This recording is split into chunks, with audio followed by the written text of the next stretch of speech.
Let the Lord hear thee in the day of trouble. There is a specific hearing for the day of trouble. May God not hear you in the day of trouble. Because there are certain days of trouble that requires urgency. There are some things you are going through that if things don't turn around in 24 hours, it will never be corrected again. Those are the days where this kind of prayers become very, very important. He said, the name of the God of Jacob defend you. Go further and see what the Bible says. It says, send help from the sanctuary and strengthen you out of Zion. Why is God particularly sending you help from the sanctuary? It is in verse 3. It's not everybody that God sends help from the sanctuary. Now read scriptures and quote them. Find their context. He said, he will remember all thy offerings and accept all thy burnt sacrifices. Do you think when God has an agenda, somebody else deny himself food and go to labor, God is not hearing? You now wake up and say, there's no sacrifice, Jesus died for all of us. If Jesus died for all of us, who will go and do the evangelism? Who will set the stage? And you think God will look at that person who negates his comfort and goes out in the cold to set the stage and ignore him?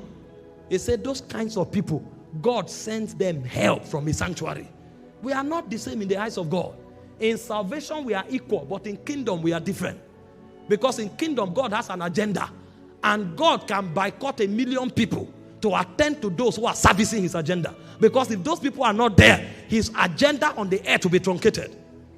And so when you find a man of sacrifice, that's a man walking perpetually under the atmosphere of intervention. Make no mistakes about it. Sacrifice is a weapon, and that weapon is most important for the last day. Every time you go out of your way to do something in God's kingdom, it is recorded. In the day of trouble, even if you don't speak, that sacrifice will speak. In Genesis chapter 4 verse 4, the Bible spoke concerning Abel, that he gave a more excellent sacrifice than Cain. And when Cain slew his brother, Abel no longer had mouth to speak, but he said, the voice of thy brother is crying to me from the ground. So when a man enters the corridor of sacrifice, he becomes immortal. He becomes eternal. Even when he's not around, he still speaks. Weapons of the last days. Don't live this irresponsible Christian life where they do nothing. They are just strolling in and out of church. My God, in this world where you need God to be invincible, you can afford to be irresponsible. That's a deception from the pit of hell.